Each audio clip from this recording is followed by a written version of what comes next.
والصلاة والسلام على أشرف الأنبياء والمرسلين وعلى آله وأصحابه أجمعين ومن تبعهم بإحسان إلى يوم الدين. يا أيها الذين آمنوا اتقوا الله حق تقاته ولا تموتن إلا وأنتم مسلمون. يا أيها الناس اتقوا ربكم الذي خلقكم من نفس واحدة وخلق منها زوجها وبث منهما رجالا كثيرا ونساء واتقوا الله الذي تساءلون به والأرحام إن الله كان عليكم رقيبا. يا أيها الذين آمنوا اتقوا الله وقولوا قولا سديدا يصلح لكم أعمالكم ويغفر لكم ذنوبكم ومن يطع الله ورسوله فقد فاز فوزا عظيما. أما بعد فأعوذ بالله من الشيطان الرجيم. بسم الله الرحمن الرحيم. قال اهبطا منها جميعا بعضكم لبعض عدو فإما يأتينكم مني هدى فمن اتبع هداي فلا يضل ولا يشقى. معزز علماء کرام، محترم حضرات اور پردہ نشین خواتین اسلام، اللہ رب الجلال کا مجھ پر اور آپ سبھی حضرات اور خواتین پر بے انتہا فضل و کرم ہے کہ آج اس کے اس گھر میں اس نے مجھ کو اور آپ کو دین کی کچھ باتیں سیکھنے سکھانے کے لیے، سننے سنانے کے لیے اکٹھا فرمایا ہے۔ آج کی اس اجلاس میں مجھے جس عنوان پر بات کرنی ہے، یہ جو عنوان مجھے دیا گیا ہے وہ عنوان ہے دینداری کی اہمیت اور ضرورت۔ یعنی یہ جو ہماری دنیا کی زندگی ہے، اس دنیا کی زندگی کو ہم کئی طریقے سے گزار سکتے ہیں۔ ایک طریقہ یہ ہے کہ دنیا میں جو چل رہا ہے میں بھی ویسے ہی چلوں گا، دنیا کی جو چال ہے میں اسی کے مطابق اپنے آپ کو چلاؤں گا۔ صحیح غلط، اللہ کو راضی کرنے والا ہے کہ ناراض کرنے والا ہے، یہ طریقہ مجھے اس سے کوئی غرض نہیں، جو دنیا میں چل رہا ہے میں ویسے چلوں گا۔ ایک طریقہ یہ ہے کہ نہیں، میں ہمارے اپنے علاقے میں جیسے چل رہا ہے ویسے نہیں کروں گا، میں کیا کروں گا؟ مثال کے طور پر یورپ اور امریکہ میں لوگوں کے سوچنے کا انداز، پہننے کا انداز، ان کے جینے کا جو انداز ہے میں ان کی کاپی کروں گا، ان کی کاپی کر کے اپنی زندگی کو ان کے طریقے پہ گزارنے کی کوشش کروں گا۔ یہ بھی ایک سوچ ہے۔ ایک تیسرا طریقہ بھی ہے کہ آدمی یہ کہے کہ نہیں، میں اپنے علاقے کے بجائے اور نہ ہی مغرب کی طرف دیکھنے کے بجائے میری اپنی مرضی، یعنی میرے دل میں جب جو آئے گا، مجھے جو اچھا لگے گا، مجھے جو پسند آئے گا، میں اس طریقے پہ چل کر زندگی گزاروں گا۔ اپنی مرضی کے مطابق، اپنی خواہش کے مطابق میں زندگی گزاروں گا۔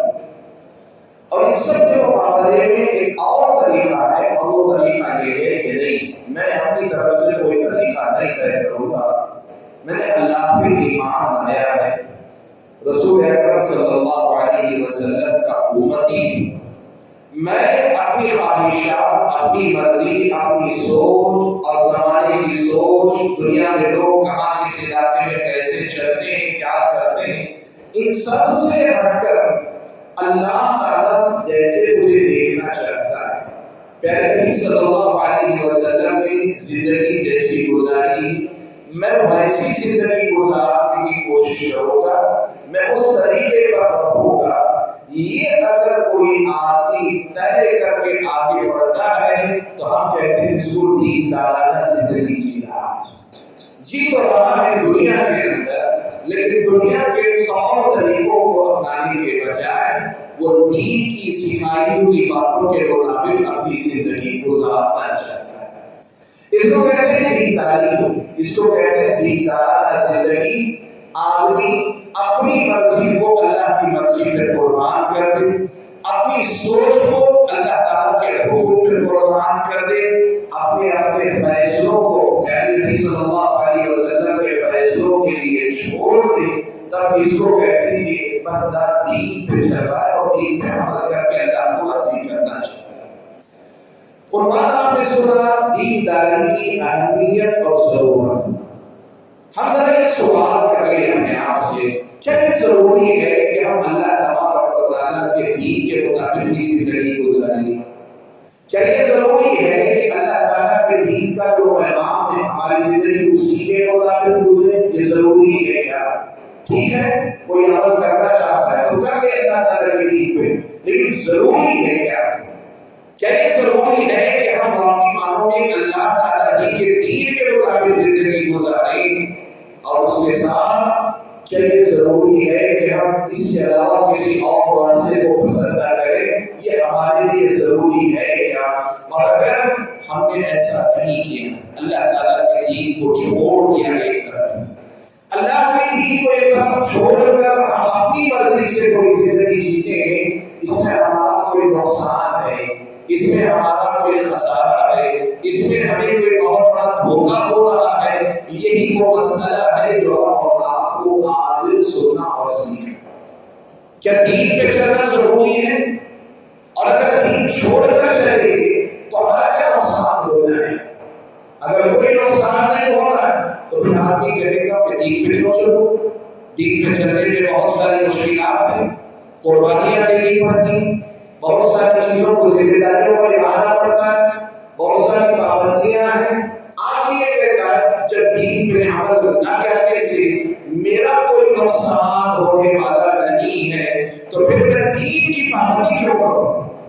ایک چھوٹی سی بات وہی اگر ہماری سمجھ میں یہ بات آ جاتی ہے کہ نہیں، اس دین کو چھوڑ کر چلنے سے ہمارا نقصان ہوتا ہے، ہماری دنیا کا یا آخرت کا یا دونوں جگہ کا نقصان ہوتا ہے، تو پھر آدمی کو یہ فیصلہ لینے میں دیر نہیں کرنی چاہیے کہ میں اللہ تبارک و تعالیٰ کے دین کے مطابق ہی زندگی گزاروں۔ دینداری کیوں ضروری ہے؟ اگر کوئی پوچھے تو آپ سمجھ کر یہ کہہ سکیں کہ بھائی اس لیے کہ دیندار ہونے میں میری دنیا کا بھی فائدہ ہے، میری آخرت کا بھی فائدہ ہے، اس لیے میں دیندار ہونا چاہتا ہوں۔ یہ آپ سمجھ کر بول سکیں تبھی آپ کے سامنے اس دینداری کی اہمیت واضح ہوگی۔ اور اگر آپ یہ نہیں سمجھ سکیں، آپ کو ہی پتہ نہیں ہے دین پہ عمل کرنے کا فائدہ کیا ہوگا، دین کو چھوڑنے کا نقصان کیا ہوگا، آپ کو خود اگر پتہ نہ ہو تو پھر خود آپ بھی عمل نہیں کر پائیں گے اور کچھ آپ لوگوں کو دین کی طرف بلانے میں بھی آپ جھجک محسوس کریں۔ چلیے ہم اسی مسئلے پہ بات کر لیتے ہیں کہ قرآن و سنت میں ہمیں اس دین پر عمل کرنے کا کیا فائدہ بتایا گیا ہے اور اس دین سے دور ہونے کا نقصان اور آپ کو کیا ہوگا۔ میں اگر دیندار بنتا ہوں تو میرے دیندار بننے کا مجھے فائدہ ہوگا کہ نقصان ہوگا، یہ ہم قرآن و سنت کی روشنی میں دیکھیں۔ میں اگر دین چھوڑ دیتا ہوں، آزاد رہنا چاہتا ہوں، کوئی پابندی قبول نہیں کرنا چاہتا ہوں، تو میں اس وقت فائدے میں رہوں گا کہ نقصان میں رہوں گا؟ یہی مسئلہ قرآن و سنت کی تعلیمات کی روشنی میں ہم اور آپ سمجھ لیتے ہیں۔ حاضرین گرامی، میں دو چار آیتوں کا حوالہ دے کر آپ کے سامنے اس مسئلے کی وضاحت کر دیتا ہوں۔ سب سے پہلی آیت میں نے آپ کے سامنے جو پڑھی، اس آیت میں اللہ تبارک و تعالیٰ نے حضرت آدم علیہ السلام کو جب دنیا میں بھیجا، آسمان سے اتار کے جب دنیا میں بھیجا، اس موقع کا تذکرہ کرتے ہوئے اللہ نے کہا قال اهبطوا منها جميعا بعضكم لبعض عدو۔ اللہ نے حضرت آدم اور حضرت آدم کے ساتھ ابلیس کو بھی زمین پہ بھیج دیا، جنت سے نکال کے زمین پہ بھیج دیا۔ نیچے بھیجتے ہوئے اللہ تعالیٰ نے کہا کہ اهبطوا منها جميعا، تو دونوں کے دونوں ساتھ زمین پر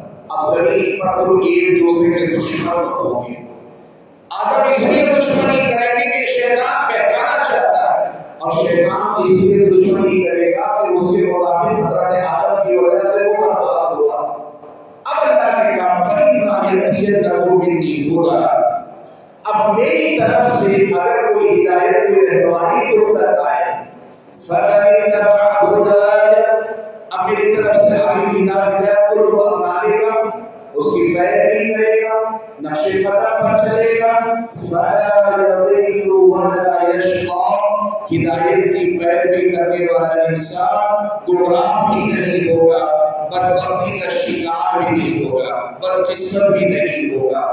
ہدایت کو اپنانے والا انسان راستے سے بھی نہیں بھٹکے گا اور آخرت میں ناکام اور نامراد بھی نہیں ہوگا۔ مفسرین کرام نے لکھا ہے کہ اللہ نے دو باتوں کی گارنٹی، اگر کوئی اللہ کی دی ہوئی ہدایت کی پابندی کرتا ہے، یہاں اللہ نے دو باتوں کی گارنٹی دی۔ پہلی چیز یہ کہ وہ راستے سے بھٹکے گا نہیں، وہ گمراہ نہیں ہوگا۔ کہا اس کا تعلق دنیا سے ہے کہ اللہ کی ہدایت کو اپنانے والا انسان دنیا کے سب سے صحیح راستے پر ہے، دنیا کے سب سے سیدھے راستے پر وہ انسان ہے۔ اور کہا ولا یشقی، وہ بدقسمت نہیں ہوگا، بدبخت نہیں ہوگا، بدنصیب نہیں ہوگا، یعنی قیامت کے دن اللہ تعالیٰ کے پاس جب جائے گا، ہدایت پر رہتے ہوئے اللہ کے پاس جائے گا تو آخرت میں ناکام نہیں ہوگا، بدقسمت نہیں قرار پائے گا، وہ آخرت میں کامیاب اور کامیاب ہو جائے گا۔ حاضرین گرامی، اس آیت میں اللہ تعالیٰ نے بہت صاف الفاظ میں مسئلہ بتا دیا ہے کہ اللہ تعالیٰ کی طرف سے جو ہدایت، جو دین، جو کتاب، جو پیغام نبی جو تعلیمات لے کر آتے ہیں، دوسرے الفاظ میں جو دین نبی لے کر آتے ہیں، اس ہدایت کو، اس دین کو اپنانے والا انسان دنیا میں بھی صحیح راستے پر قائم رہے گا، آخرت میں بھی کامیاب ہو جائے گا۔ یہ دینداری کا فائدہ ہے، دنیا میں صحیح راستے پر قائم ہے، سیدھے راستے پر قائم ہے، اور آخرت میں بھی کیا؟ آخرت میں بھی وہ کامیاب ہوگا، بدقسمت اور بدبخت نہیں ہوگا۔ دینداری کا یہ فائدہ ہے، اور اس کا سیدھا مطلب یہ ہوا کہ اللہ کا دین ہم تک آیا، ہمیں دین معلوم ہوا، ہم نے دین پڑھا، پڑھایا، سنا، سنایا، سمجھا، سمجھایا، ہمیں معلوم ہو گیا اللہ کا دین کیا، اللہ کا حکم کیا، اللہ کا پیغام کیا، یہ ہمارے معلوم ہو گئے۔ معلوم ہونے کے بعد اگر ہم دیندار نہیں بنتے، دین کو نہیں اپناتے ہیں، تو کیا ہوگا؟ دو باتیں اسی آیت میں بیان کر دی گئی، تو وہ دنیا کے اندر راستے سے بھٹکا ہوا انسان قرار پائے گا، راستے سے بہتا ہوا انسان قرار پائے گا، گمراہ انسان قرار پائے گا، اور آخرت میں بدقسمت، بدنصیب شمار ہوگا، اللہ تبارک و تعالیٰ کے پاس ناکام اور نامراد قرار پائے گا۔ حاضرین گرامی، قرآن مجید کی ایک آیت ہم اور آپ کو بتا دیتی ہے کہ دیندار بننے کا فائدہ کیا ہے اور بے دینی کا نقصان کیا ہے۔ دینداری کا فائدہ ہمیں دنیا میں بھی مل رہا ہے، آخرت میں بھی مل رہا ہے، یہ بات قرآن مجید میں ہم اور آپ کو بتا دی گئی۔ دوسری آیت آپ کے سامنے پڑھ لیتا ہوں۔ اللہ نے فرمایا الا ان اولیاء اللہ لا خوف علیہم ولا هم يحزنون الذين آمنوا وكانوا يتقون لهم البشرى في الحياة الدنيا وفي الآخرة۔ آیت میں اللہ نے کہا لوگوں سنو، ان اولیاء اللہ، جب اللہ تعالیٰ کے ولی ہیں، اللہ کے قریبی بندے ہیں، اللہ کے محبوب اور چہیتے بندے ہیں، ان کے لیے اللہ کی طرف سے ضمانت کیا ہے؟ لا خوف علیہم ولا هم يحزنون، ان پر نہ تو کسی قسم کا خوف ہے اور نہ ہی وہ کبھی غم کریں گے، غم زدہ ہوں گے۔ اللہ نے آگے بتایا الذین آمنوا وکانوا یتقون، اللہ کے ولی، اللہ کے محبوب، اللہ کے قریبی بندے کون ہیں؟ جو ایمان لائے اور تقوی اختیار کریں۔ ہم اپنے عنوان سے جوڑ کر اگر آیت کے معنی سمجھنا چاہیں تو اس آیت میں اللہ نے یہ کہا ہے ایمان لاؤ گے، تقوی والی زندگی گزارو گے، دینداری والی تمہاری زندگی، ایمان اور عمل صالح والی زندگی، دیندارانہ زندگی، ایمان کے ساتھ تقوی والے اگر ہو جاؤ گے تو اللہ تعالیٰ کے سامنے دیندار بندے ہوگے، اور اس کے نتیجے میں اولیاء اللہ، اللہ کے محبوب بندے، اللہ کے قریبی بندے، اللہ کے چہیتے بندے بن جاؤ گے۔ اگر دیندار بن کر اللہ کے محبوب بن جاؤ گے تو کیا ہوگا؟ لا خوف علیہم ولا هم يحزنون، نہ تو تمہیں کسی چیز کا ڈر ہوگا، نہ تمہیں غم کرنے کی ضرورت ہوگی۔ یہاں مفسرین نے آیت کی تفسیر کرتے ہوئے لکھا ہے لا خوف علیہم کا تعلق مستقبل سے، فیوچر سے، یعنی مرتے وقت دنیا سے جاتے وقت یا جب تم دیکھ رہے ہو اس وقت اپنے فیوچر کے بارے میں تمہیں ڈرنے کی ضرورت نہیں۔ کیا ہوگا، میرا کیا ہوگا، میری دنیا کا کیا ہوگا، میری آخرت کا کیا ہوگا، میں جہنم سے کیسے بچوں گا، میں جنت میں جاؤں گا کہ نہیں جاؤں گا، لا خوف علیہم، ڈرنے کی ضرورت ہے۔ اتنا ہی نہیں، آپ اگر آیات کی تفسیر پڑھ کر دیکھیں، دیندار آدمی کو اللہ کی طرف سے یہ بھی ضمانت ہے تمہیں اپنی نسلوں کے بارے میں، اپنی اولاد کے بارے میں لا خوف علیہم، ڈرنے کی ضرورت ہے۔ تمہیں اپنے فیوچر، اپنے مستقبل کو لے کر ڈرنے کی ضرورت نہیں، خوف زدہ ہونے کی ضرورت نہیں۔ لا خوف علیہم، تم مت ڈرو، تمہارا جو فیوچر ہے، تمہارا جو مستقبل ہے، اس مستقبل کے حوالے سے تم ذرا برابر اپنے دلوں میں ڈر مت رکھو، ذرا بھی ڈرنے کی ضرورت نہیں، تمہیں مستقبل کی طرف سے ڈرنے کی ضرورت نہیں۔ اور ساتھ میں کہا وَلَا هُمْ يَحْزَنُونَ، اور نہ ہی وہ غم زدہ ہوں گے۔ کہا ماضی میں جو کچھ چھوڑ کر جا رہے، اس دنیا میں جو کچھ چھوڑ کر تم جا رہے ہو، چھوٹنے والی کسی بھی چیز پر غم کرنے کی ضرورت نہیں۔ جو چیز تمہیں نہیں ملی یا جو چیزیں تم چھوڑ رہے ہو یا چھوڑ کر جا رہے ہو، اس کا غم کرنے کی ضرورت نہیں۔ کیوں؟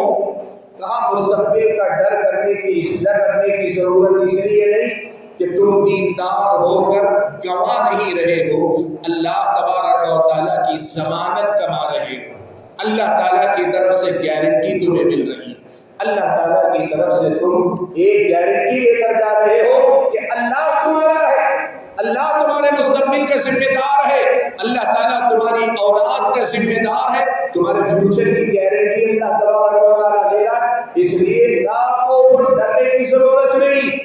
وَلَا هُمْ يَحْزَنُونَ، اب اللہ تعالیٰ کی خاطر، دینداری کی خاطر تم نے جو بھی چھوڑا ہے، اس دنیا میں بہت کچھ تم بے دین ہو کر کما سکتے تھے، دین چھوڑ کر دنیا میں بہت کچھ بنا سکتے تھے، لیکن اللہ کی خاطر تم نے دنیا چھوڑ دی، دنیا کی بہت ساری چیزیں چھوڑ دی، تو تمہیں غم زدہ ہونے کی ضرورت نہیں کہ ہم سے بہت کچھ چھوٹ گیا، اس لیے کہ اس کے عوض، اس کے بدلے میں اللہ تعالیٰ جو تمہیں دینے والا ہے وہ اس قدر زیادہ بڑی دولت ہے، اس قدر زیادہ بڑی نعمت ہے، اس قدر زیادہ بڑی نعمت ہے کہ اس کے مقابلے میں چھوٹنے والی چیز کا تمہیں غم نہیں ہوگا۔ آپ نے 100 روپیہ گم کر دیا، آپ نے 100 روپیہ گم کر دیا، کسی نے آپ سے کہا ٹھیک ہے چھوڑ دو، جو گئے ہو گئے، یہ لو 1000 روپیہ آپ رکھ لو، آپ کا دل تسلی ہو جاتی کہ چلو کوئی بات نہیں، 100 کے بدلے میں 1000 مل لے تو یہ تو اچھا ہی ہوا کہ میں نے 100 روپیہ گوا لی۔ آپ اگر 100 روپیہ گم کر کے، مان لے کوئی بچہ گم کر کے آیا 100 روپیہ، روتے ہوئے آیا باپ کے پاس، باپ بچے کو دیکھ رہا ہے، بچہ رو رہا ہے، کیا ہوا 100 روپیہ گما کے آیا؟ اب باپ بچے کو تسلی دینے کے لیے کہتا اچھا 100 روپے گم گئے، چلو ٹھیک ہے 100 روپے چھوڑو، یہ لو 200 روپے دے لو، خوش ہو جاؤ۔ تو بچہ غم نہیں کرے گا بلکہ الٹا کیا کہے گا، چلو اچھا ہوا 100 گمنے کے نتیجے میں 200 ملے۔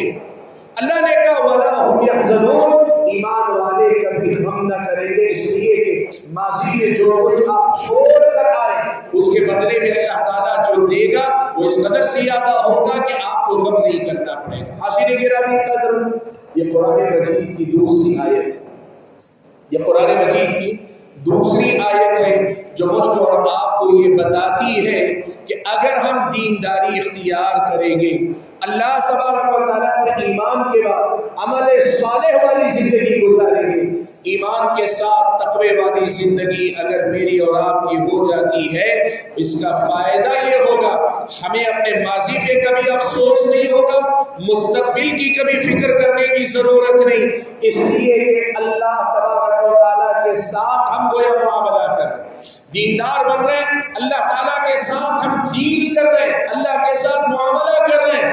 اور آدمی دنیا میں کسی کے ساتھ بھی معاملہ کر کے نقصان اٹھا سکتا ہے، اگر اللہ تبارک و تعالیٰ کے ساتھ معاملہ کیا ہے تو پھر اسے نقصان اٹھانے کی ضرورت نہیں۔ میرے بھائیوں، آئیے میں آپ کے سامنے ایک بڑے اہم مسئلے کا تذکرہ کر لیتا ہوں۔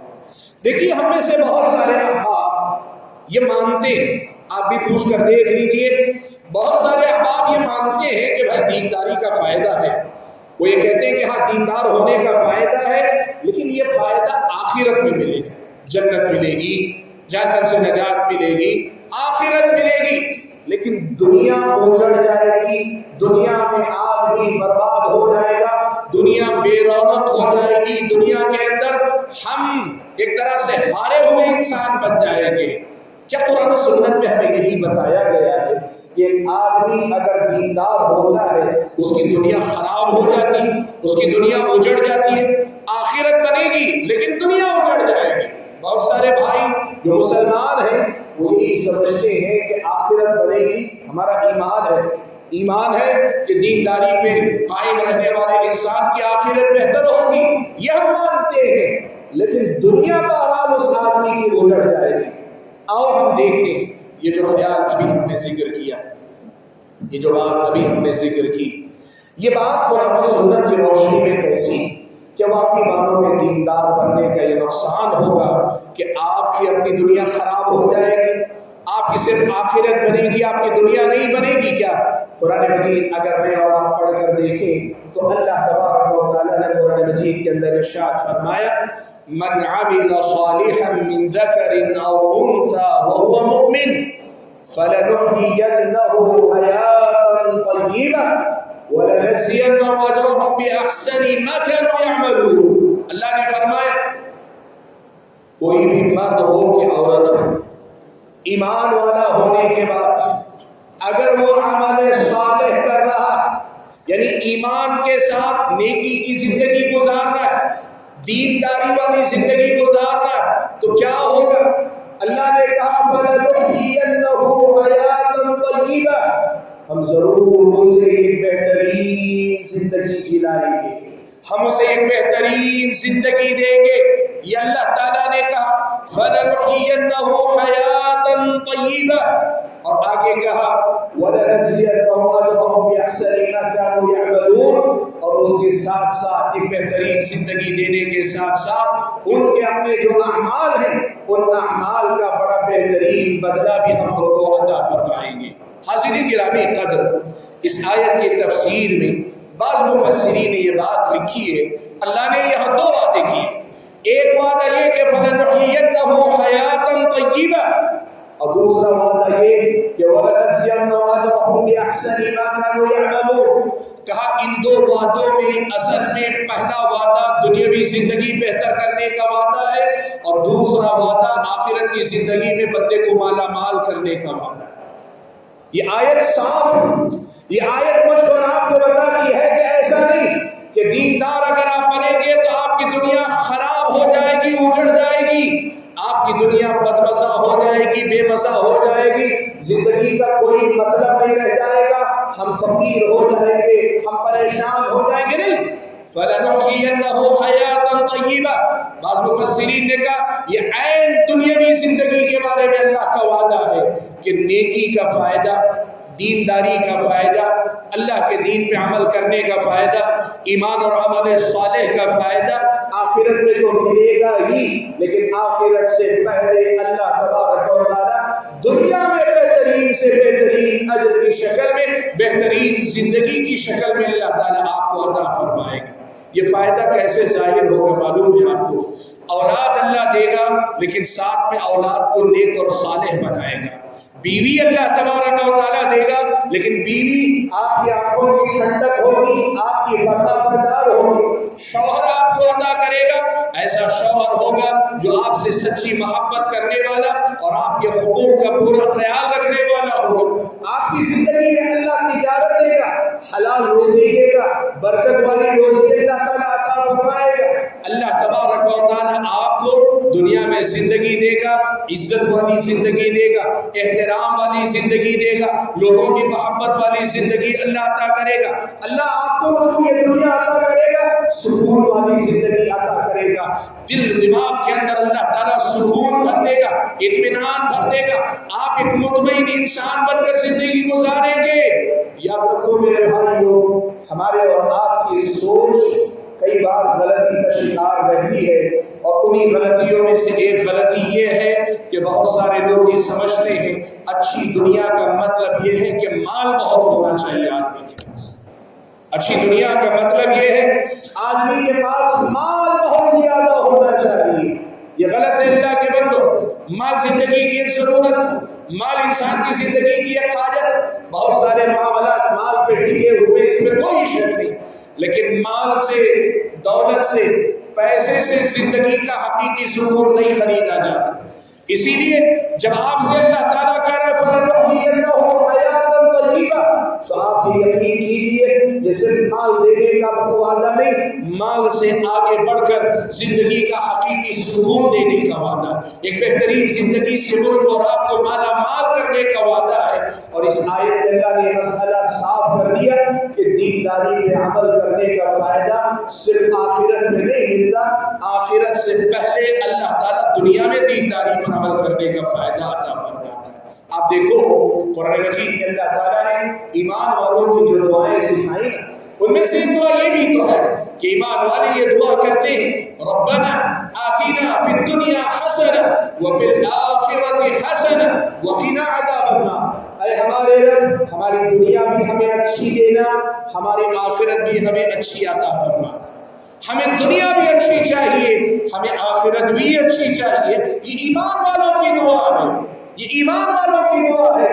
بھائیو، آج لوگ دینداری سے جو بھاگ رہے ہیں، دینداری سے جو بچنا چاہتے ہیں، دین معلوم ہے لیکن عمل نہیں کرنا چاہتے، اس کے پیچھے کئی وجوہات ہیں. اور وجوہات میں سے ایک بڑی اہم وجہ یہ ہے کہ بہت سارے حضرات یہ مانتے ہیں کہ دیندار بنیں گے دنیا چھوٹ جائے گی، دیندار بنیں گے فقیر ہو جائے گے، دیندار بنیں گے زندگی مشکل ہو جائے گی، دیندار بنیں گے زندگی مسائل سے گھر جائے گی.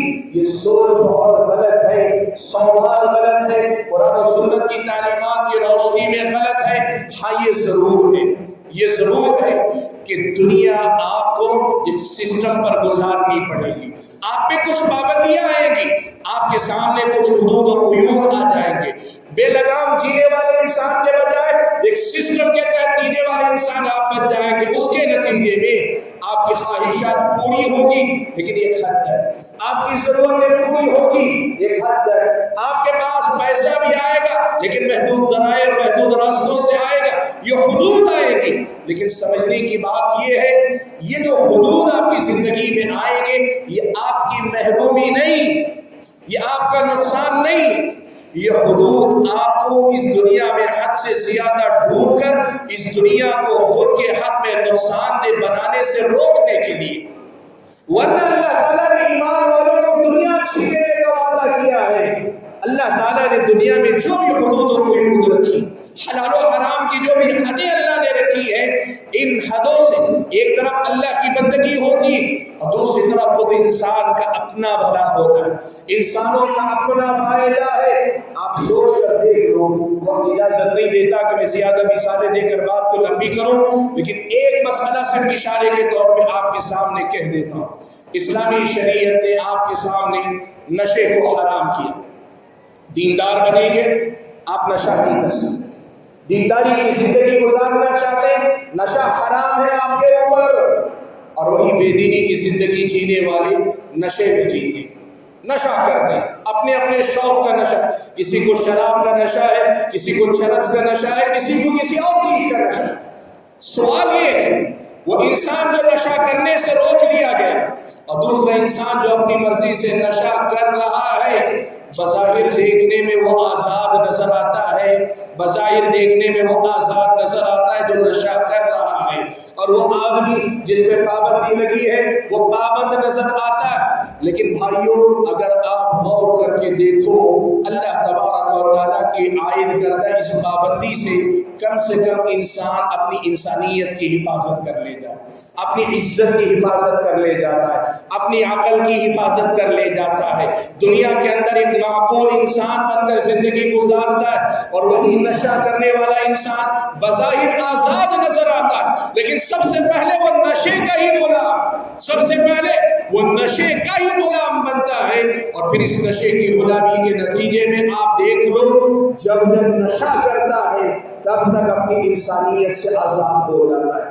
حیوانوں کے درجے میں چلا جاتا ہے، اور کئی بار تو حیوانوں سے بھی آگے۔ آپ نے دیکھا ہوگا نا، شراب پی کر نالیوں میں گرے پڑے لوگ بھی آپ نے دیکھے ہوں گے، اور شراب پی کر ہائی سوسائٹی کے لوگ بھی اگر ہوں گے، وہ حالت آپ نے دیکھی ہوگی، وہ کھڑے نہیں ہو سکتے، اپنی مرضی سے چل نہیں سکتے، دوسروں پہ بوجھ، دوسرے ان کو سہارا دے، دوسرے ان کو اٹھائے، اور اس حالت میں آپ ان کو لوٹ لیں، آپ ان کو برباد کر دیں، آپ ان کو جو چاہے کر دیں، کوئی پوچھنے والا نہیں۔ جو لڑکیاں اس ہائی سوسائٹی میں جا کے نشہ کرتی ہے، نشے کے بعد ان کی عزت و آبرو کا کیا ہوگا کسی کو پتا نہیں، کسی کو پتا نہیں ان کی عزت و آبرو کا کیا ہوتا ہے۔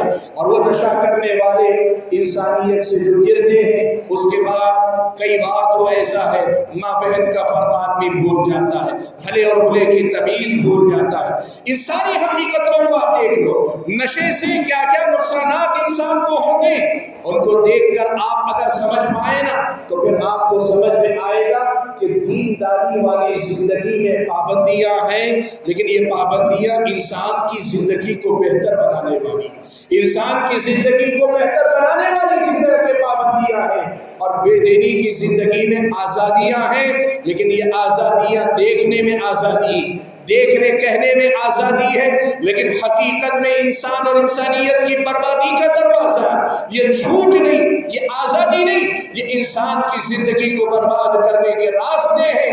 آپ اگر اس انداز میں قرآن و سنت کی ایک تعلیم پر اگر آپ غور کرتے جائیں گے، پتہ چلے گا کہ اس اسلام کی تعلیمات سے آدمی کی دنیا بھی بہتر ہوتی ہے اور آدمی کی آخرت بھی سنورتی جاتی ہے۔ حاضرین گرامی قدر، آئیے میں آپ کے سامنے ایک دو تین بڑے اہم نقصانات کا تذکرہ کر دیتا ہوں۔ اگر ہم یا نئی نسل، ہمارے نوجوان لڑکے اور لڑکیاں دین بے سہار ہو جائیں، دین سے دور ہو جائیں، تو ان کو کیا کیا نقصانات اٹھانا پڑیں گے۔ سب سے پہلا نقصان، دو چار نقصان گنا کر میں اپنی بات سمیٹ لیتا ہوں۔ سب سے پہلا نقصان، اگر کوئی آدمی دین سے دور جاتا ہے، دین سے بیزار ہوتا ہے، یا دین سے تعلق کمزور کرتا ہے، لمیٹڈ دین اپنانا چاہتا ہے، محدود پیمانے میں صرف کچھ تعلیمات کو اپنی زندگی میں لانا چاہتا ہے، تو یاد رکھو دین بیزار انسان کا سب سے بڑا نقصان یہ ہوتا ہے کہ وہ رب العالمین سے کٹ جاتا ہے، اللہ تبارک و تعالیٰ سے دور ہو جاتا ہے، اللہ تبارک و تعالیٰ سے اس کا رشتہ کمزور پڑ جاتا ہے یا ختم ہو جاتا ہے۔ اور آپ یہ بات یاد رکھو اللہ کے بندوں، دنیا کے اندر ایک یتیم بچہ جس کے ماں باپ نہ ہو، جو اپنے ماں باپ گنوا بیٹھے، وہ جس قدر زیادہ قابل رحم حالت میں ہوتا ہے، اس پہ جتنا ترس آتا ہے، اس سے کہیں زیادہ قابل رحم وہ آدمی ہے جس کا تعلق اپنے رب سے ٹوٹ چکا۔ ماں سے اگر بچہ بچھڑ گیا، باپ کا سایہ اگر سر سے اٹھ گیا تو کیا ہوگا؟ دیکھ بھال سے محروم ہو جائے گا، ماں کی شفقت سے محروم ہوگا، باپ کی شفقت سے محروم ہوگا، باپ کی تربیت سے محروم ہوگا، ماں باپ کی کفالت سے محروم ہوگا۔ یہ محرومی یقیناً بڑی محرومی ہے، لیکن اللہ کے بندو، اللہ سے بندہ کٹ جائے تو جو محرومی انسان کے مقدر میں آتی نا، اس محرومی پر آپ ہزار یتیمی کے مرحلے قربان بھی کر دیں، تب بھی اس محرومی کی برابری نہیں ہو سکتی۔ اس دنیا میں سب کچھ اللہ تعالیٰ ہمارے وجود کا قطرہ قطرہ، ذرہ ذرہ، ہمارے جسم کا ریشہ ریشہ تک اللہ تبارک و تعالیٰ کا محتاج ہے۔ ہماری زندگی کا ہر آتا جاتا سانس، ہر گھونٹ جو پانی کا ہم لیتے ہیں، ہر نوالہ جو کھانے کا ہم کھاتے ہیں، اسی کا تو دیا ہوا ہے، اور اسی سے جڑے رہنے میں ہماری اور آپ کی روح کا سکون، ہماری اور آپ کی روح کا سکون اس سے جڑے رہنے میں، رب العالمین سے کٹ جانے کے بعد انسان اپنی حیثیت بھول جاتا ہے، انسان کی حقیقت ختم ہو جاتی ہے۔ میرے بھائیو، اللہ تبارک و تعالیٰ سے چھوڑ کر اللہ تعالیٰ کو دور، اللہ سے دور، آخر آدمی کدھر جانا چاہتے ہیں اور کیوں جانا چاہتے ہیں؟ آپ مال کمانا چاہتے ہیں، مال دنیا کے پاس نہیں، مال کا مالک تو اللہ تعالیٰ ہے۔ آپ اللہ سے دور بھاگ کر عزت کمانا چاہتے ہیں، دینداری سے دور جا کر عزت کمانا چاہتے ہیں، عزت و ذلت دینے والا تو اللہ تبارک و تعالیٰ ہے۔ آپ دنیا سے میں کی طرف بھاگ کر سکون تلاش کرنا چاہتے ہیں، اپنی زندگی میں سکون چاہتے ہیں، زندگیوں میں سکون دینے والا تو اللہ تبارک و تعالیٰ ہے نا۔ یہ کیسی محرومی کی بات ہوگی کہ ہم اپنی دنیا کی کچھ محدود ضرورتوں کے لیے، لمیٹڈ حاجتوں کے لیے، اپنی دنیا کی کچھ ضرورتوں کے لیے اللہ تبارک و تعالیٰ کو چھوڑ کر بھاگ رہے ہیں، جبکہ وہ ساری ضرورتیں پورا کرنے والا حقیقت میں اللہ تبارک و تعالیٰ ہی ہے۔ یہ ایسا ہی ہے کہ پیاسا آدمی پیاس کی شدت میں پانی کی طرف بھاگنے کے بجائے، کنویں کی طرف بھاگنے کے بجائے، نلکے کی طرف بھاگنے کے بجائے، فریج کی طرف بھاگنے کی بجائے صحرا کی طرف دوڑنا چلا جائے تو جیسے اس آدمی کو بیوقوف نادان کہیں گے، پیاس لگی ہے تو کنویں کی طرف جا، صحرا کی طرف کیا جاتا ہے؟ پیاس لگی ہے تو اپنے گھر میں جہاں پانی ٹھنڈا ٹھنڈا رکھا ہے وہاں جا، وہ کہاں بازار میں کہاں دوڑتا پھر رہا ہے؟ دنیا میں اللہ تعالیٰ کی طرف سے دینداری کو چھوڑ کر اللہ سے بھاگنے والا انسان ایسا ہی ہے۔ اللہ کے بندو، اللہ تبارک و تعالیٰ سے آپ کا رشتہ ختم ہو جائے گا اگر آپ کی میری دینداری میں کمزوری آئے گی۔ سبحان اللہ، آپ کو اندازہ بھی نہیں ہے کہ ہم اور آپ اللہ تبارک و تعالیٰ سے کٹ کر دنیا کے کتنے بدقسمت انسان بن جاتے، کتنے کمزور انسان بن جاتے، کتنے محروم انسان بن جاتے، اور کس قدر زیادہ ذلیل و رسوا اللہ تعالیٰ سے دور ہو کر ہم ہوتے، ہم اندازہ بھی نہیں لگا سکتے۔ دینداری کا سب سے بڑا فائدہ یہ ہے کہ ہم حقیر بندوں کا رشتہ رب العالمین سے جڑا رہتا ہے، ہم کمتر اور ناتواں بندوں کا رشتہ رب العالمین سے جڑا رہتا ہے۔ اور دین بے دینی یا دین بیزاری کا بڑا نقصان یہ ہے کہ ہم جتنے دین سے دور ہوتے ہیں اتنے ہی اللہ تبارک و تعالیٰ سے دور ہوتے، اتنی ہی زیادہ اللہ تبارک و تعالیٰ سے کٹ جاتے ہیں۔ بھائیوں، ایک بڑا نقصان میں نے بتایا کہ اگر ہم دین سے دور ہوئے تو پھر اللہ تبارک و تعالیٰ سے ہم اور آپ کٹ جاتے، اور دنیا میں اس سے بڑی محرومی کوئی نہیں، اس سے بڑا نقصان کوئی نہیں، اس سے بڑے گھاٹے کا سودا کوئی نہیں کہ ایک بندے کا رشتہ رب العالمین سے کٹ جائے۔ دوسرا ایک نقصان، بے دینی کی زندگی اگر میں اور آپ جئیں گے، دین بیزاری کی طرف اگر ہم اور آپ جائیں گے تو دوسرا جو بڑا نقصان ہوگا وہ کیا ہے معلوم؟ ہم اپنے مقصد زندگی سے کٹ جائیں گے۔ زندگی کا ایک مقصد ہے، مقصد زندگی سے ہم کٹ جائیں گے۔ بھائی ایک بات یاد رکھو، زندگی کا ایک مقصد اللہ تعالیٰ نے متعین کیا، وہ اللہ تعالیٰ کی بندگی۔ جب تک ہم مقصد سے جڑے رہتے ہیں، ہمارے سفر بھی سفر ہے، ہمارے سفر کرنے کا بھی ایک مقصد ہے، اور ہمارا سفر بھی ایک صحیح منزل کی طرف ہے، یعنی یہ ایسا سفر ہے جس کی کوئی منزل ہے۔ آپ اگر کسی آدمی کو سفر کرتے ہوئے دیکھیں اور اس سے آپ پوچھ لیں کدھر کا سفر ہے، وہ آدمی کہے پتہ نہیں سفر کہاں کا ہے، بس سفر کرتا جا رہا ہوں، تو آپ ایسے آدمی کو پاگل کہتے ہیں۔ سفر تو کر رہا ہے لیکن منزل کا پتہ نہیں۔ وہی ایک آدمی وہ ہوائی جہاز پہ جا رہا ہو یا پیدل جا رہا ہو، لیکن اس کی ایک منزل اگر متعین ہے تو پھر آپ اسے کیا کہتے ہیں؟ سمجھدار انسان کہتے ہیں، دعائیں دیتے، اور ممکن ہوا تو مدد بھی کرتے کہ اللہ تمہارے سفر کو آسان کرے، تمہیں اپنی منزل مقصود تک پہنچا دے۔ بھائیوں، اس زندگی کی قدر و قیمت مقصد زندگی سے جڑنے میں ہے، اور دینداری ہی آپ کو اپنے مقصد زندگی سے جوڑ کر رکھے گا۔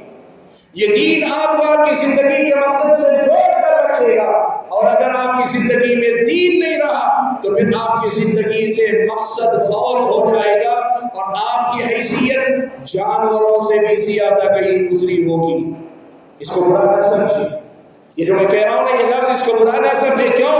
یہ بات قرآن میں اللہ تعالیٰ نے کہی، یہ بات قرآن میں اللہ تعالیٰ نے بیان کی۔ اللہ نے مشرکین کا تذکرہ کرتے ہوئے فرمایا، لَهُمْ قُلُوبٌ لَا يَفْقَهُونَ بِهَا وَلَهُمْ أَعْيُنٌ لَا يُبْصِرُونَ بِهَا وَلَهُمْ آذَانٌ لَا يَسْمَعُونَ بِهَا أُولَئِكَ كَالْأَنْعَامِ بَلْ هُمْ أَضَلُّ أُولَئِكَ هُمُ الْغَافِلُونَ۔ اللہ نے کہا ان مشرکوں کو اللہ تعالیٰ نے دل، دماغ، آنکھ، کان وغیرہ ساری صلاحیتیں عطا کی ہیں۔ کیوں؟ یہ اللہ کے دین کو پہچانے، نبی کے پیغام کو پہچانے، اپنی زندگی کے مقصد کو پہچانے، اور زندگی کے مقصد سے اپنے آپ کو جوڑ کر رکھیں۔ اب اگر یہ مشرک ایسے بن جاتے ہیں کہ لہم قلوب لا یفقہون بہا، دل تو رکھتے ہیں لیکن دل کا استعمال نہیں کرتے اللہ کے پیغام کو سمجھنے کے لیے۔ وَلَهُمْ أَعْيُنٌ لَا يُبْصِرُونَ بِهَا، آنکھیں تو دی ہیں اللہ تعالیٰ نے لیکن حقیقت کو دیکھنے کے لیے تیار نہیں، کتاب و سنت کی تعلیمات کو دیکھنے کے لیے تیار نہیں، نبی کے پیغام کو دیکھنے کے لیے تیار نہیں۔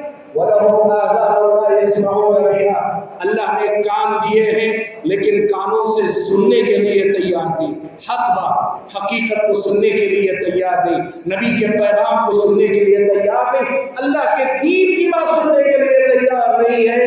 تو اللہ نے کہا اولئک کالانعام، ایسے انسان تو نظر آتے ہیں لیکن حقیقت میں یہ جانوروں جیسے، چوپایوں جیسے ہیں، بل ہم اضل، بلکہ چوپایوں سے زیادہ گئے گزرے ہیں، یہ اللہ تعالیٰ نے قرآن مجید میں بیان فرمایا۔ بھائیوں، زندگی اگر مقصد بھلاتی یا ہمارا اپنی زندگی میں اپنا مقصد زندگی بھول جائے کہ ہمیں اللہ نے اپنی بندگی کے لیے پیدا کیا ہے، تو پھر ہمارا وزن کوئی نہیں رہ جائے گا، ہماری حیثیت کوئی نہیں رہ جائے گی، ہماری حقیقت کچھ نہیں رہ جائے گی۔ آپ یقین کرو زندگی کے مقصد سے جڑے رہنے ہی میں اصل میں اس زندگی کا لطف ہے، مزہ ہے۔ میں آپ کو بتاؤں، آپ میں سے بعض حضرات نے دیکھا، سبھی نے دیکھا ہوگا سوشل میڈیا کے زمانے کے بعد، آپ جانتے ہیں یورپ اور امریکہ سے بہت سارے انگریز مرد اور عورت ہندوستان کی طرف آتے ہیں، آپ نے دیکھے ہوگے۔ کیوں آتے ہیں پتہ ہے؟ بہت سارے انگریز تفریح کے لیے آتے ہیں، ٹورزم کے لیے، ان کی بات نہیں کر رہا، لیکن بہت سارے انگریز ایسے ہیں جو روحانیت کی تلاش میں آتے ہیں، ان کو روحانیت کی کمی محسوس ہوتی، اسی لیے ہندوستان کے جتنے بڑے بابا ہیں، جتنے بڑے مزار ہیں، جتنے بڑے مقامات ہیں، وہاں جاتے ہیں، وہاں آشرموں میں زندگی گزارنے، کسی بابا کے قدموں میں پڑے ہوئے ہیں، اسی کے جیسا لباس اوڑھے ہوئے، اسی کی جیسی زندگی گزارنے کی کوشش کر رہے ہیں۔ یہاں آپ کو ایک بڑی اہم بات سمجھنی چاہیے، یہ یورپ اور امریکہ سے جب آئے ہیں نا، وہاں ان کی زندگی میں کوئی محرومی نہیں، حکومتیں وہاں کی اپنی عوام کے لیے اتنی سہولتیں فراہم کرتی ہے کہ پرسکون زندگی، اچھے مکانات کے مالک، اچھی آمدنی، زندگی میں امن و امان ہے، سب کچھ ہے۔ یعنی آپ اگر کہنا چاہیں ایسے لوگ ہیں جن کی زندگی میں دنیا جسے کہتے ہیں وہ ساری دنیا میں وہاں حاصل ہے، لیکن اس کے باوجود وہ اپنی دنیا کو ٹھکرا کر، اپنی دنیا پہ لات مار کے وہاں سے آتے ہیں، اور وہاں سے یہاں آنے کے بعد ہمارا اپنا ملک جو ان کے ملک کے مقابلے میں نسبتاً غریب ہے، ان کے ملک کے مقابلے میں ذرا گندا بھی ہے، ان کے ملک کے مقابلے میں یہاں کے لوگوں میں جینے کا طریقہ بھی جدا ہے، یہاں اجنبی ماحول میں آ کر باباؤں کے سامنے، سامیوں کے سامنے، آشرموں میں پڑے ہوئے ہیں، آخر کس بات کے لیے؟ وہ لوگ ساری دنیا پانے کے بعد بھی ایک حقیقت سمجھتے ہیں کہ یہ ساری دنیا بھی مل جائے لیکن ہماری روح کی غذا نہ ملے تو پھر دنیا کے اندر انسان بے چین رہتا ہے، اسی روحانیت کی تلاش میں وہ اس دنیا میں آتے ہیں۔ اللہ کے بندوں، دینداری کا سب سے بڑا ایک فائدہ یہ بھی ہے کہ آپ کی دینداری آپ کے اندر کا یہ روحانی خلا پر کر دیتی، آپ کو اندر سے ایسے خالی پن کا احساس نہیں ہونے دیتی جیسا خالی پن وہ مغرب کے لوگ، وہ مغربی دنیا کے لوگ محسوس کرتے، اور اسے بھرنے کے لیے اپنا خاندان، قبیلہ، اپنا علاقہ، اپنے گھر، اپنا کاروبار چھوڑ کر یہاں چلے آتے ہیں۔ اللہ کے بندو، مقصد زندگی اللہ نے دیا ہے، دینداری سے آپ اپنے آپ کو اس مقصد سے جوڑے رہتے ہیں، اور وہ مقصد آپ کی زندگی کو مقصد بنا دیتا ہے، آپ کی زندگی کو بڑا قیمتی بنا دیتا ہے، آپ بڑے خوش قسمت بن جاتے ہیں جنہیں پتا ہے کہ میں صبح کیوں کر رہا ہوں، شام کیوں کر رہا ہوں، جنہیں پتا ہے میں کچھ کر رہا ہوں تو کیوں کر رہا ہوں، کچھ نہیں کر رہا ہوں تو کیوں نہیں کر رہا ہوں۔ آپ کو پتا ہے اللہ کے بندو، خوش قسمت ہے آپ کہ آپ کو اپنی زندگی کا مقصد پتا ہے۔ سبحان اللہ۔ میں آپ کو بتاؤں، مغربی دنیا میں نہ صرف لوگ یہاں آتے ہیں، یہاں آ کر روحانیت کی تلاش میں نہیں، اگر آپ ان مغربی دنیا کے کلچر کو دیکھیں جہاں دین نہیں، سب کچھ ہے، پیسہ ہے، دنیا کے سارے آرام ہیں، آزادیاں کی آزادیاں ہیں، جیسی چاہیے زندگی گزارے، سب چھوٹ ہے۔ اس سب کے باوجود ان کی زندگی میں ایسی محرومی ہے، میں آپ کو بتاؤں، پتہ نہیں آپ نے کبھی دیکھا ہے کہ نہیں، ہماری نظروں میں ایسی مثالیں ہیں، ان میں کہ بہت سارے لوگ جنگلوں میں اب زندگی گزارنے کی پلاننگ کر رہے ہیں۔ کیسے؟ وہ ننگ دھڑک، بالکل ننگ دھڑک، بغیر کسی لباس کے ایک آدمی جنگل میں چلا جاتا ہے، 2 4 10 15 مرد، 2 4 10 15 عورتیں، جن کی زبان ایک نہیں، جن کا کلچر ایک نہیں، چلے جاتے ہیں۔ کیوں نہیں؟ ہم ایک دوسرے سے مل کر، انسان کے ساتھ مل کر دیکھنا چاہتے، اس دنیا سے آزاد ہو کر ایک نئی دنیا دیکھنا چاہتے، جہاں زندگی جینے کا کوئی مقصد سمجھ گیا ہے۔ وہ اپنے آپ کو انسان ہو کر جانوروں کی طرح جنگل میں ننگ دھڑک جینے والے بن رہے ہیں، صرف ایک مقصد کی تلاش کے لیے جو ان کو نہیں مل پا رہا، اور آپ کو اللہ وہ مقصد دے رہا ہے، کہہ رہا ہے دین پہ عمل کر کے اپنی دنیا کو مقصد بناؤ اور اپنی آخرت کی کامیابی کی فکر کرو۔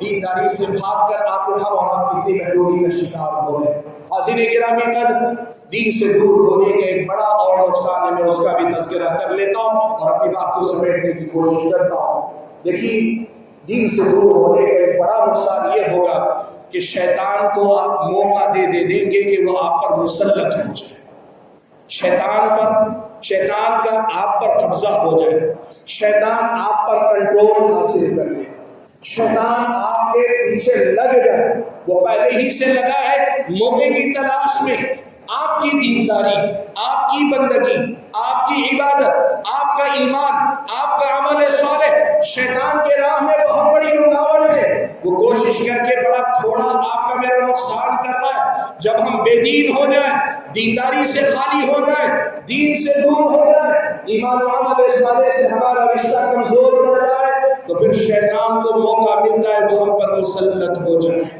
وہ ہم پہ قبضہ کر لے۔ اللہ نے فرمایا إِنَّهُ لَيْسَ لَهُ سُلْطَانٌ عَلَى الَّذِينَ آمَنُوا وَعَلَى رَبِّهِمْ يَتَوَكَّلُونَ إِنَّمَا سُلْطَانُهُ عَلَى الَّذِينَ يَتَوَلَّوْنَهُ وَالَّذِينَ هُمْ بِهِ مُشْرِكُونَ۔ جو لوگ ایمان والے اور توکل اللہ پہ رکھنے والے ہوتے ہیں، ایسے لوگوں پہ شیطان کو اختیار اور تسلط حاصل نہیں ہوتا۔ شیطان کا اختیار تو ان پہ چلتا ہے، شیطان کا بس تو ان پہ چلتا ہے۔ الذین یتولون، جو اسے نزدیک بلاتے ہیں، جو اس کو دوست بناتے ہیں، جو اس سے قربت نزدیکیاں بڑھانے کی کوشش کرتے ہیں۔ والذین هم بمشرکون، اور وہ لوگ جو اللہ تعالیٰ کے ساتھ شرک کرنے والے، شیطان ایسے لوگوں پہ مسلط ہے۔ اور آپ جانتے ہیں شیطان اگر آپ اور مجھ پر قابو پانے میں کامیاب ہونے لگے، اس کا کنٹرول ہم اور آپ پہ بڑھنے لگے، 2 کام وہ کرتا ہے۔ ایک کام انسانوں کو تکلیف دینا، بنی آدم کو تکلیف دینا، بنی آدم کو پریشان کرنا، اس سے اس کو خوشی ملتی ہے، وہ تکلیف دیتا ہے۔ یہ جو آپ سنتے ہیں نا، کسی پہ جن کا اثر ہو گیا، کوئی جن ستاتا ہے، فلاں ستاتا ہے، ان میں سے جو سچے واقعات، ان سچے واقعات کے پیچھے اصل وجہ یہی ہے کہ شیطان آدم اور بنی آدم کو تکلیف دینے میں سکون محسوس کرتا ہے۔ اس کو لگتا ہے کہ حضرت آدم کی وجہ سے وہ برباد ہوا، تو وہ یہ مانتا ہے کہ اب اولاد آدم پوری اس کی دشمن ہے، اور دشمن کا نقصان کر کے اسے سکون ملتا ہے۔ شیطان سب سے پہلے آپ کو پریشان کرے گا، ستائے گا، دنیا میں آپ کے نقصان کے اسباب پیدا کرے گا، آپ کے بارے میں دنیا جتنی آپ کی اجاڑ سکتا ہے اجاڑنے کی کوشش کرے گا۔ اور دوسرا نقصان یہ ہوگا، شیطان صرف بنی آدم کو تکلیف دے کر مطمئن نہیں ہوتا، اس کا اصل مقصد ہے آدم اور بنی آدم کو گمراہ کر دینا، ان کو بہکا دینا، ان کو بھٹکا دینا، ان کو جنت کے راستے سے ہٹا کے جہنم کے راستے پہ لگا دینا، انہیں اللہ تعالیٰ کی طرف سے پھیر کر ایسی چیزوں میں مشغول کر دینا جو اللہ سے انسان کو غافل کر لیں۔ ہمارا اور آپ کا دین سے تعلق کمزور ہوگا، شیطان کا مجھ پر اور آپ پر تسلط اور قبضہ مضبوط ہوگا چلا جائے گا۔ ادھر دین سے ہمارا تعلق کمزور، ادھر شیطان کا ہم اور آپ پہ تسلط مضبوط ہوتا جائے گا، اور شیطان جس قدر زیادہ مجھ اور آپ پر مسلط ہوتا جائے گا، اسی قدر زیادہ مجھے اور آپ کو تکلیف دے گا، اور مجھ اور آپ کو اسی قدر زیادہ گمراہ کرنے کی کوشش کرے گا۔ حاضرین گرامی قدر، میں نے گفتگو کا آغاز کیا تھا، بات شروع کی تھی، تو ایک ہی بنیادی بات میں نے آپ کے سامنے کہی تھی، دینداری یہ ہماری زندگی کا مقصد ہے، اور اس دینداری میں اللہ نے دنیا اور آخرت دونوں جگہ کی بھلائیاں اللہ تعالیٰ نے لکھ کے رکھی۔ اگر آپ اس مسئلے کو سمجھ سکیں، آپ دنیا کے سمجھدار انسان ہیں، دین پر عمل کرتے ہوئے اس دین کی برکتیں، اس دین کی رحمتیں، اس دین کے خیرات، اس دین کا فائدہ آپ کو قدم قدم پہ محسوس ہوگا، آپ دیکھ سکتے ہیں۔ اور اگر آپ دیندار ہیں تو اپنے ساتھ بے دین لوگوں کی زندگی میں جو بے برکتی، جو نحوست، جو بے اطمینانی، سکون سے محرومی، جو بے چینی، دنیا کے بہت سارے مسائل جو لوگوں کی زندگی میں ہیں، آپ اسے بھی دیکھ سکتے ہیں۔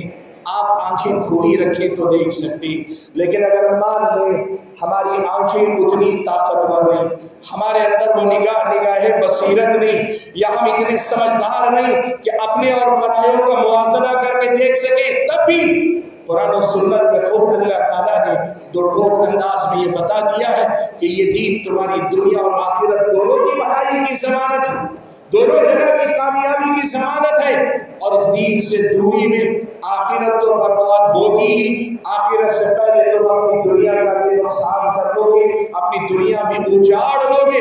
یہ قرآن و سنت میں اللہ تعالیٰ نے بتا دیا ہے، اور یہ بات تو کم سے کم بحیثیت مسلمان ہم سب مانتے ہیں۔ جو بات اللہ نے کہہ دی، وَمَنْ أَصْدَقُ مِنَ اللَّهِ قِيلًا، اللہ تعالیٰ سے زیادہ سچی بات کس کی ہو سکتی ہے؟ وَمَنْ أَصْدَقُ مِنَ اللَّهِ حَدِيثًا، اللہ تعالیٰ سے زیادہ سچا کون ہو سکتا ہے؟ جب اللہ نے بتا دیا، پیارے نبی نے بتا دیا، دین نے بتا دیا کہ دینداری میں تمہاری دنیا اور آخرت ہے، تو دیندار بنو، دیندار بنو، اس کی اہمیت کو سمجھو۔ یہ ہماری ضرورت ہے، بلکہ اللہ کا انعام ہے کہ اللہ نے ہمیں دین دے دیا۔ اس حقیقت کو سمجھ کر خود دیندار بننے، اپنے بچوں کی تربیت دین کی روشنی میں کرنے کی کوشش کرو۔ میں اپنی گفتگو ختم کرتے ہوئے اللہ تبارک و تعالیٰ سے یہ دعا کرتا ہوں کہ اللہ تعالیٰ مجھے اور آپ سبھی حضرات اور خواتین کو صحیح معنوں میں اللہ تبارک و تعالیٰ کے دین کو سمجھ کر اس پر عمل پیرا ہونے کی توفیق عطا فرمائے۔ دیندارانہ زندگی اللہ ہم سب کو نصیب فرمائے، بے دینی کی زندگی، دین بیزاری والی زندگی اللہ تعالیٰ ایسی سزاؤں سے ہم اور آپ کو محفوظ رکھے۔ اللہ جب تک دنیا میں رکھے ایمان اسلام پر قائم رکھے، جب اپنے پاس بلائے تو ایمان کی حالت میں بلائے۔ آمین۔ وآخر دعوانا ان الحمد للہ رب العالمین۔